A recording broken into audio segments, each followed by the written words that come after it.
Welcome back, guys, to World of Tanks with Verknechter. We're here to review the T110E5, the Tier 10 American heavy tank, and we're here going to compare it to the FV215B, the British Tier 10 heavy tank, the IS-4 Russian Tier 10 heavy tank, and the 113 Chinese Tier 10 heavy tank. Now, out of those four tanks, the E5 has a sort of average DPM, sort of on the low side now that the 113 got buffed. Its penetration is pretty much exactly average. The 113 has slightly less penetration, and the damage per shot is the same as the FV and 40 less than the 122mm guns of the IS-4 and the 113. Now, when it comes to the rate of fire, it's actually pretty good. It's on par with the 113. Now, obviously, the problem being that the 113 fires for 440 alpha and the E5 only for 400. But it does outload an IS-4, and it's got somewhat better penetration than the 113, so you might get away with actually hitting a few more shots. The shell velocity is on par with the FV215B, which is slightly better than both of the other tanks, so you can actually hit something at range. And out of the potential damage, it's actually got the highest because it carries 42 shells. Now, when it comes to gun handling, it doesn't have as good gun handling as the FV215B, but it is certainly better than both of the 122mm guns. It's also got the best gun depression out of the three tanks, and its elevation is, well, sufficient. When it comes to mobility, we've got sort of a mixed picture. It does go 37 kilometers forward, which is better than the FV215B, but its terrain resistance is worse. Then again, the IS-4 and the 113 both go faster, but they've got some wonky terrain resistances. I mean, look at this 113 here. It's got very good hard and medium terrain resistance, and when it gets into the soft, it just craps out completely. And when we get to the armor profile, we'll actually have a look at that in a second. It's got very good hull. It's got this trollish sort of hull that sometimes you hit flat on and it bounces and you feel like, why did that bounce? And then sometimes you just hit it at weird angles and it gets ammo-racked and tracked all in the same shot. Now, the turret armor, we're going to look at it in a second. The weak spot in the cupola is gone, so it can be penetrated, but then again, it isn't really easy to penetrate. And out of those three, it has the lowest health, so you might want to conserve that. And when it comes to view range, it's on par with the other three. The FV215B having slightly better view range, but it's probably not going to come into play that much. Okay guys, so let's take a look at the overall armor layout of the E5. So the first thing that sticks out is this prominent turret. Now, as you can see, it's got about 235 millimeters of effective armor from the front, so you're probably going to penetrate it with any tier 9 or 10 gun. But as soon as you get a bit to the side, you've got a lot of angle going on here. So you've got 300 and more millimeters of effective armor, and you're just going to bounce everything. But once again, this is sort of wonky. I mean, this is obviously not correctly displayed. It's round, so it's going to have weird bounce angles. When we come to the roof, it's this sort of 38 millimeters, so you're just not going to overmatch it with 120mm guns, which is obviously very nice. But obviously you can penetrate it from the top easily. Now, when we come to the front of the turret, it's got a very weird layout. I'm going to show it to you in the normal model in a second, where you've got sort of these 600 effective armor zones, and then you've got, there we go, 224 just next to the gun mantlet, which is absolutely nothing, obviously. And then just on the gun mantlet, you've got 450 to 300, which can be penetrated by some tank destroyers, obviously. And obviously the sides, you're just never going to bounce. Now when it comes to the turret ring, there is a tiny place here where you can penetrate. It's got 122 millimeters, but it's obviously very difficult to penetrate. And then when we take this hull from the front, we've got this red zone here, which is just bounce city all along. And as soon as you get slightly out of here, you can have these weird sort of angles with 1000 millimeters. And as soon as you get into the middle, there are sort of zones here where you can penetrate with high penetrating guns. And when we get to the lower plate, it should be able, you should be able to penetrate it at no matter what angle. Well, except for these little parts here on the outside, but seriously, if you have this lower plate in front of you and you shoot the outside, then you're supposed to bounce.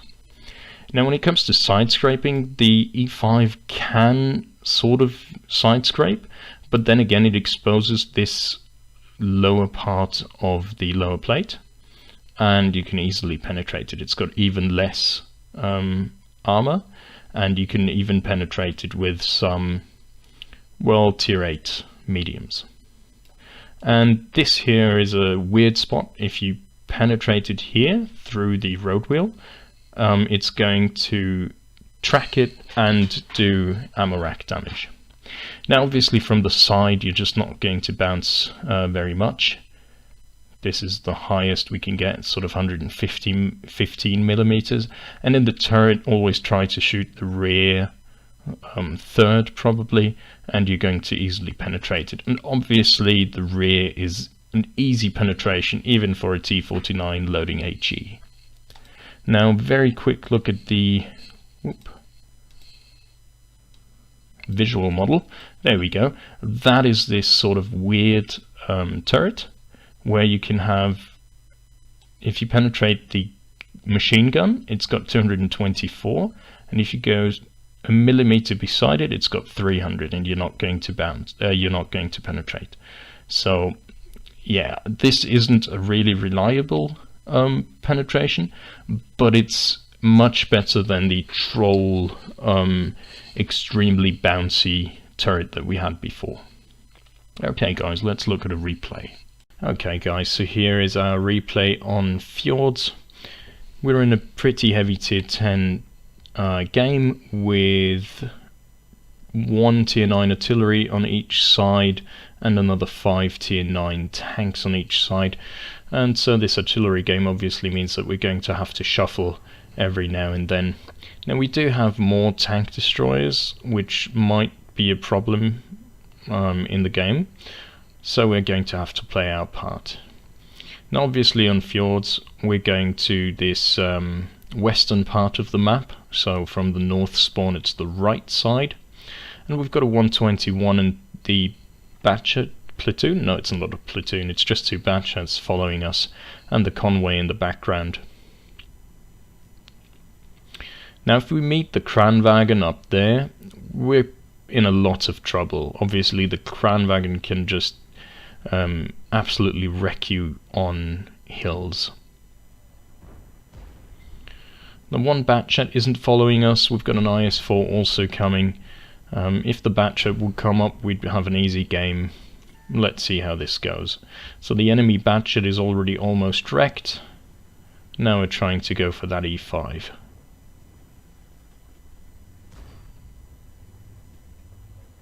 That was probably a bounce from the lower plate.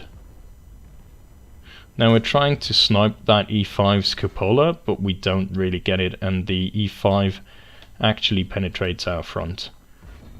There we go. That was one shot into the cupola, and it didn't penetrate. That is the sort of bouncy nature of the cupola there. Now we're going to load full heat just to get through that E5, as he's probably going to do the same thing. There we go, and that one penetrates easily, as the heat does do 340 penetration. And that is exactly the problem with the lower plate. I'm going to try to show you. There we go, we got hit right in the lower plate, and our ammo rack was hit. And that is the main problem of the E5. You get ammo racked quite a bit. And here we've got a nice tracking shot, giving us quite a bit of support damage, but we do get shot by the enemy Jagdpanzer E100 for over 1,000 damage, which puts us into one-shot range for basically everything. I think even the Batchet AP has potentially enough to one-shot us. So we do need to be careful now. We've only done 1,000 health and we need to do a lot more.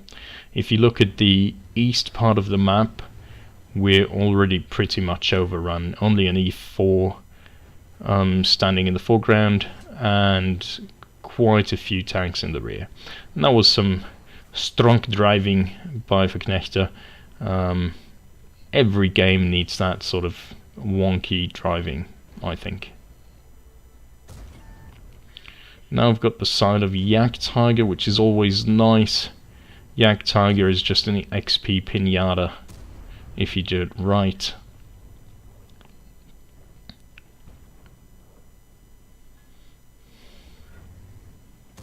And we get the last shot into the Jagdtiger, killing him. Now we're trying to think of what we're going to do next. There's a Batchet AP down there. He could easily, obviously, kill us, but we're going to have to take care of him before we push through.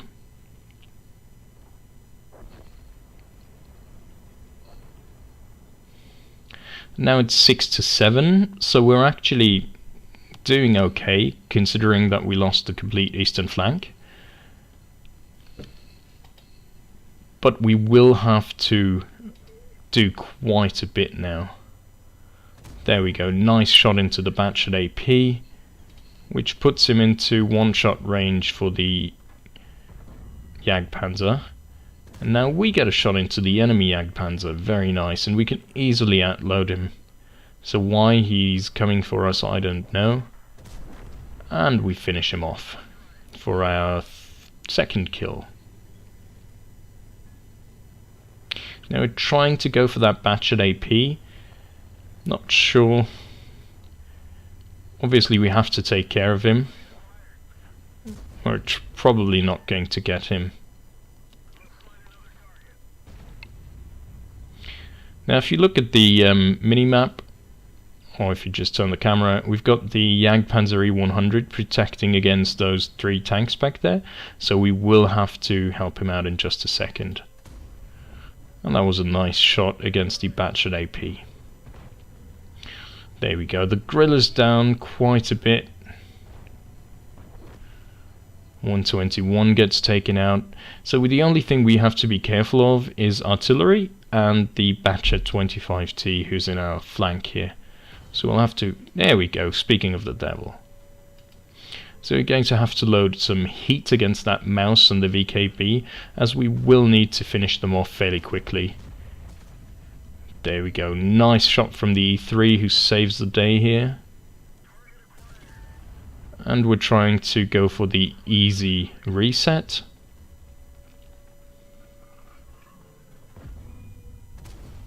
There we go, nice shots into the VKB. Don't think we actually got the reset on that VKB, I think that was the Jagdpanzer. Not sure though. And obviously for heat, this is just easy penetrations. Come on, that's ours. If only the Jagdpanzer didn't push us so much. Now we've got the Batchet in our back, who kills off the Jagdpanzer.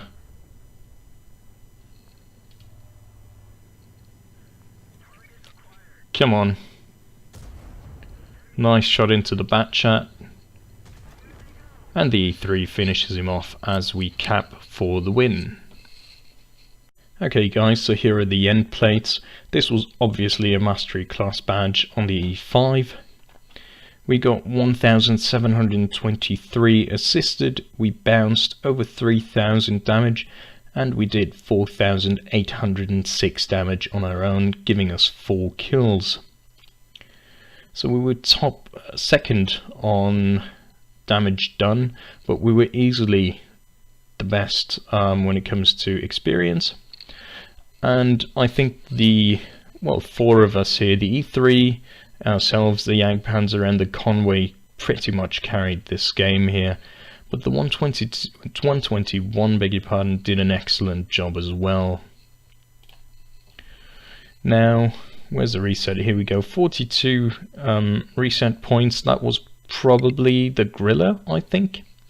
So I don't think we got the reset points on the VKB. Now with Premium, we made a slight profit of 9,835 credits, but we would have lost something if we had only played on our normal account, which is obvious as we fired quite a bit of heat. Now with the double, we got 3,712 experience, which is always welcome. So what do we think of the E5? Is it a good tank? Is it worth the grind, as Foch would say? Yes, absolutely. It is an excellent tank. It does have some weak spots. It is not as overpowered as it used to be a patch or two ago. But grinding it obviously is very well worth it, as you've got an excellent grind for beginners, I think, and well, probably even experienced players, as the T32 is an excellent tank to play, especially if you know how to use it. So here we go guys, I do hope you liked this replay. Do give it some thumbs up and click that subscribe button, and I'll see you on the next one.